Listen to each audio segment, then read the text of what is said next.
ఇలాంటివి ఎన్నో ఉన్నాయి. ఇంకా చూడండి. A lot of people come up here and they thank Jesus for this award. I want you to know that no one had less to do with this award than Jesus. He didn't help me a bit. If it was up to him, Caesar Milan would be up here with that damn dog. ఇంత పెద్ద మాట sir, ఇది నాకు కూడా పూర్తిగా అర్థం. మొత్తానికి బాగా వెటకారం చేస్తుంది ఆవిడ. ఈ అవార్డు వచ్చినందుకు జీసస్ని ప్రైజ్ చేయమని ఎవరో చెప్పారంట. నాకు అసలు ఆయన చేసింది నథింగ్ రా బాబు, ఈ ప్రపంచంలో ఎవరూ కూడా జీసస్ కంటే తక్కువ చేయలేదు అని ఏదో అంది.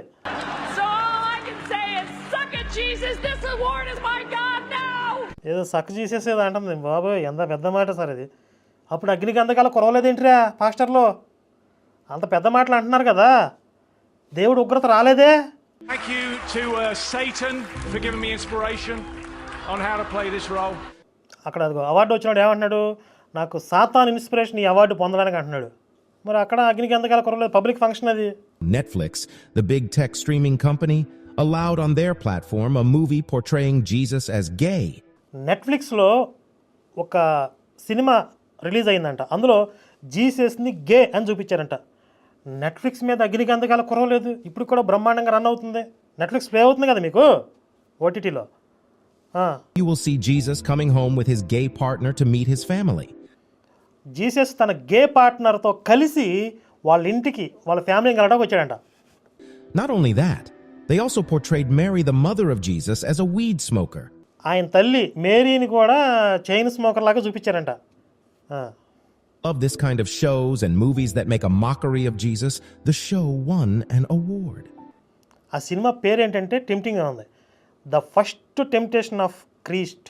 మనోడి ఫస్ట్ ఎప్పుడు టెంప్ట్ అయ్యాడు అని చెప్పి టైటిల్ పెట్టారు. అగ్నిగంధకాలు కురవలేదు, అప్పుడు వీళ్ళ దేవుడు ఉగ్రత రాలేదు, అమాయకుల మీద రుసుపడ్డాడు. ఇప్పుడు మరి అంటే చెప్పే కదా, సందు దొరికింది కదా, దీన్ని ఎలా వాడదాం ఇప్పుడు. Seeing that the world loved the show and even congratulated them, they went on to release another show portraying Jesus as a drunk called The Last Hangover. ఆ సినిమాని జనాలు బాగా ఆదరించారంట. తర్వాత ఇంకొక పార్ట్ కూడా రిలీజ్ చేశారంట. అందులో జీసస్ బాగా తప్పదాగేవాడిగా, డ్రంకెన్ మ్యాన్గా చూపించారంట. And they won an award for it. దా సినిమా పేరేంటి, the last hang over.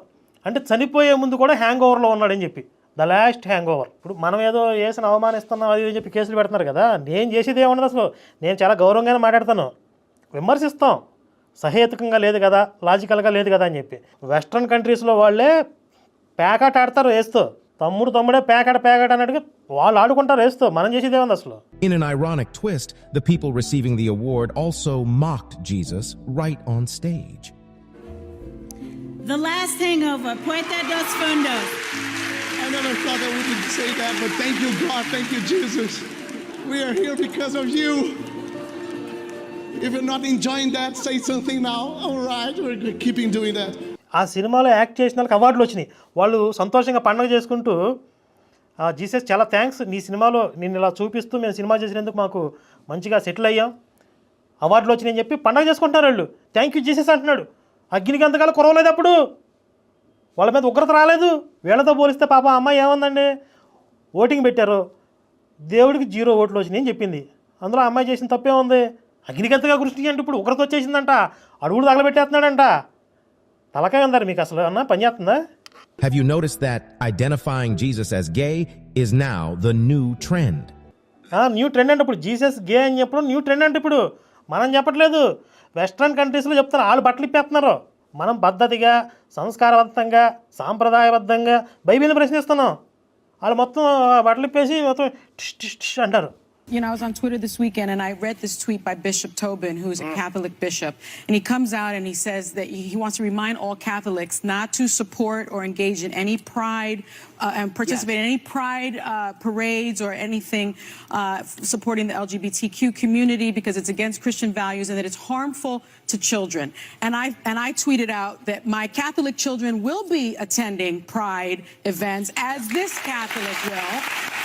And, you know, my faith always taught me, what would Jesus do? Yes. And I know Jesus would be attending that pride parade. With pride. And I also know that God is love.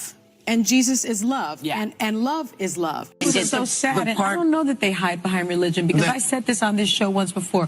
Jesus would be the Grand Marshal at the Pride Parade. You can see how boldly they use the name of Jesus Christ in their profanity. ఎంత పెద్ద మాట sir ఇది. ఎల్జీబీటీని Jesus support చేస్తాడు అని చెప్తున్నారు వాళ్ళు. అంటే lesbian gay community అన్నీ కలిపి ఎల్జీబీటీని అది పెట్టారు. అవన్నీ కూడా మన యేసు సమర్థిస్తాడు అని చెప్పి వాళ్ళు చెప్పుకుంటున్నారు. అగ్నిగంధకాల కొరవలేదు, దేవుడు ఉగ్రత రాలేదు అక్కడ. ఇవి కాకుండా ఇంకా ఎన్నో గుట్లు అసలు యేసుతో ఆడుకున్న వీడియోలు ఎన్నో ఉంటాయి. పబ్లిక్ ఫంక్షన్స్లో దారుణాతి దారుణంగా వింటే మనకు కూడా జాలేస్తుంది దేశం మీద. అయ్యో పాపం పసిబిడ్డను పట్టుకుని ఎన్ని మాటలు అంటున్నారని చెప్పి వాళ్ళకి ఆ జాలి దయ ఉన్న దారుణంగా ఆడుకుంటారు. అప్పుడు అగ్నిగంధకాల కురవలేదు, వాళ్ళ దేవుడు ఉగ్రత రాలేదు, వాళ్ళందరూ హ్యాపీగానే ఉన్నారు. పాపం ఆ ఫంక్షన్లో ఏదో చిన్న మాట, చిన్న సంఘటన జరిగిందంట, ఇప్పుడు మొత్తం అందరం తగలబెట్టేస్తున్నాడంట. అంటే ఇక్కడ ఏమర్థం అవుతుంది, అసలు జరిగిన అగ్ని ప్రమాదానికి అంతకుముందు ఆ ఫంక్షన్కి సంబంధమే లేదు. వీళ్ళు బోడిగుండికి మోకాలికి ముడిపెట్టడం అంటారు. అందులో సిద్ధహస్తులు వీళ్ళు, వెన్నతో పెట్టిన విద్య వీళ్ళకి. ఇప్పుడు ఇంకొక వీడియో చూద్దాం. వీడెవడో ఒక పాస్టర్ అనుకుంటా, అమెరికాలోనే కార్ డ్రైవ్ చేసుకుంటా మాట్లాడుతున్నాడు. వీడేమంటున్నాడు, Hey guys, I just wanted to send a very quick message. I'm here in California where all those crazy fires are. A lot of you reach out to me, ask me, Daniel, are you okay? Yes, we are safe. వీడి పేరు Daniel అంట. Daniel నువ్వు బాగానే ఉన్నావు అని చెప్పి అందరూ అడుగుతున్నారు. నేను బాగానే ఉన్నాను అని చెప్తున్నాడు. అంటే వీడు కూడా ఆ ఫైర్ యాక్సిడెంట్ జరిగినటువంటి పరిసర ప్రాంతాల్లో ఉన్నాడనమాట. ఏం చెప్తున్నాడు, But pray for all those people who lost their houses, more than 1,000 I think now. Houses burned to the ground. Families don't know where they're going, so please pray for all the believers and also for the unbelievers. అక్కడ చాలా ఇల్లు కాలిపోయినాయి. ఆ ఇల్లు కోల్పోయినటువంటి వాళ్ళందరి కోసం prayer చేయండి. అందులో బిలీవర్స్ ఉన్నారు, విశ్వాసులు ఉన్నారు, అవిశ్వాసులు కూడా ఉన్నారు. అందరి కోసం ప్రేయర్ చేయండి అని చెప్తున్నాడు. అంటే వీళ్ళ దేవుడికి నిజంగా అవిశ్వాసుల మీద కోపం వస్తే, ఆయన అవమానించారు అని ఫీల్ అవుతున్న వాళ్ళ మీద కోపం వస్తే, పాపం ఆయన్ని నమ్ముకున్న వాళ్ళని కూడా తగలబెట్టేస్తాడా? అంటే ఈయన కోపం వస్తే విచక్షణ ఉండదన్నమాట. ఎవడు చేసిన తప్పుకి ఎవరిని చంపుతున్నాం అనే స్పృహ కూడా ఉండదన్నమాట. చాలా డేంజరస్ కదా, సైకిక్ మెంటాలిటీ కదా ఇది. Because in this time, a lot of people will ask, well, where is Jesus? Where is God? Where is your God now? అక్కడ ప్రజలు ఏమడుగుతున్నారు, ఏడిరా మీ దేవుడు ఏడి? ఏదో దేవుడు అంటారు కదా, మీ జీసస్ ఎక్కడున్నాడు ఇప్పుడు? ఇంత అన్యాయం జరుగుతుంది, ఏం చేస్తున్నాడు అని చెప్పి అడుగుతున్నారంట అక్కడ. Well, first of all, the Bible never says that this life will be perfect. దానికి ఎలా కవరింగ్ ఇచ్చుకుంటున్నాడు? బైబిల్ ఏం చెప్తుంది? అసలు ఈ జీవితం ఎప్పుడూ కూడా సంపూర్ణంగా పరిపూర్ణంగా ఉంటుంది అని ఏం చెప్పట్లేదు, మన బైబిల్ ఏం చెప్తున్నాడు. It actually says that there will be a lot of hardships, right? ఎన్నో కష్టాలు ఉంటాయి జీవితంలో అని చెప్పిందంట బైబిల్. అంటే క్రిస్టియన్స్కి ఓదారుస్తున్నాడు వీడు. ఇప్పుడు బయట నుంచి చూసేవాళ్ళు దీన్ని ఎట్లా పోర్ట్రే చేస్తున్నారంటే, వాళ్ళ దేవుడికి విరుద్ధంగా ఉన్నారు, వాళ్ళ మీద దేవుడు ఒకరితో వచ్చింది. కానీ అక్కడ జరిగింది ఏంటి, క్రిస్టియన్స్ ఎక్కువ నష్టపోయారు అక్కడ. ఎందుకంటే క్రైస్తవ దేశం కదా అది, ఎక్కువ వాళ్ళే ఉంటారు. వాళ్ళందరూ కలిసి మన దేవుడు, మన యేసు ఏం చేస్తున్నాడు, ఏం బీగుతున్నాడు, మనం ఆయన నమ్ముకున్నాం కదా అని అడుగుతున్నారు. అప్పుడు దానికి వీళ్ళు కవరేజ్, ఇప్పుడు పాస్టర్లు ఇక్కడ కవరేజ్ చేసుకుంటారు కదా, కవరింగ్ మాస్టర్లు ఉంటారు కదా, వాళ్ళు అట్లా కవర్ చేసుకుంటారు. చూడండి, The Bible never says that you will have an easy life in this temporary world. It says that అది ఇదంతా కూడా అశాశ్వతమైన జీవితం, ఇందులో మీకు అంత ఈజీగా ఉండదు ఈ లైఫ్ అని చెప్తున్నాడు. it is fallen, that we have all sinned and fallen మనందరం పాపాత్ములే. short of the glory of God.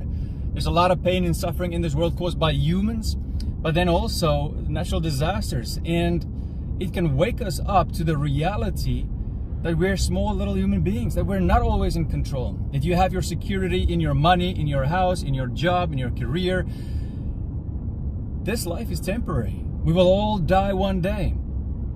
God is not going to force you to love Him. There is sin in this world, and people have comedy dialogue చెప్పాడు, God is not forcing to love him అంట. ఆయన మనల్ని బలవంతం చేయడు, ఆయన అసలు చేసేదే blackmailing కదా, నన్ను పూజించకపోతే వేసేస్తాను, ఇదే బ్లాక్మెయిలింగ్ కదా అది. But you know, natural disasters, this thing in this world, it's temporary, but what will come is not. అంటే ఈ ప్రకృతి వైపరీత్యాలు సంభవించడం అనేది చాలా సహజం, మీరు దీన్ని అంత సీరియస్గా చూడొద్దు, ఇవన్నీ కూడా అశాశ్వతమే కదా అని చెప్తున్నాడు. అంటే క్రైస్తవులను ఓదారుస్తున్నాడు అక్కడ.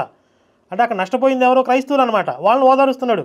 And while we're talking, the fires are extreme, yes, but there are 300,000 people who die each and every day, and where are they going? సరే, ఈ ఫైర్ యాక్సిడెంట్ గురించి పక్కన పెట్టి రోజు 3 లక్షల మంది చచ్చిపోతున్నారు, వాళ్ళందరూ ఎక్కడికి పోతున్నారు? డైవర్ట్ చేసేస్తున్నారు చూడండి. ఈ ఫైర్ యాక్సిడెంట్ గురించి వాడు సమాధానం చెప్పాలి. అదేమన్నాడు, రోజు 3 లక్షల మంది చచ్చిపోతున్నారు, తొక్కలో దీని గురించి మాట్లాడతారని అంటున్నాడు. ఇట్లా ఈయన ఏదో కవర్ చేసుకుంటా పోయాడు. అంటే ఇక్కడ మనకు అర్థమయ్యే విషయం ఏంటి, నిజంగా ఆ ఫంక్షన్లో ఆ హాలీవుడ్ యాక్టర్స్ అందరు కలిశారు కదా, ఆ ఫంక్షన్లో వీళ్ళ దేవుడిని అవమానించినందుకే వీళ్ళ దేవుడు రగిలిపోయి ఆ అగ్నిని అలా పంపించినట్లయితే, అంతకుముందు అంతకంటే దారుణంగా ఎన్నో పబ్లిక్ ఫంక్షన్స్లో, ఎన్నో సినిమాల్లో, ఎన్నో స్టేజ్ షోల్లో యేసుతో ఆట ఆడుకున్నారు, పేకాట ఆడుకున్నారు. వాళ్ళందరూ బాగానే ఉన్నారు, అప్పుడేం జరగలేదు. ఇప్పుడు ఎందుకు కోపం వచ్చింది? ఇప్పుడు ఒక ప్యాటర్న్ ఉండాలి కదా, వేస్తే అందరిని వేసేయాలి, లేకపోతే సైలెంట్గా కూర్చోవాలి. వాళ్ళందరూ బాగానే ఉన్నారంటే ఇప్పుడు జరిగింది దానికి సంబంధం లేదనమాట, ఏదో యాదృచ్ఛికంగా జరిగిందని ముడిపెట్టేశారు. పోని జరిగింది, ఎవరైతే క్రైమ్ చేశారో వీళ్ళు చెప్తున్నారో వాళ్ళు బాగానే ఉన్నారు.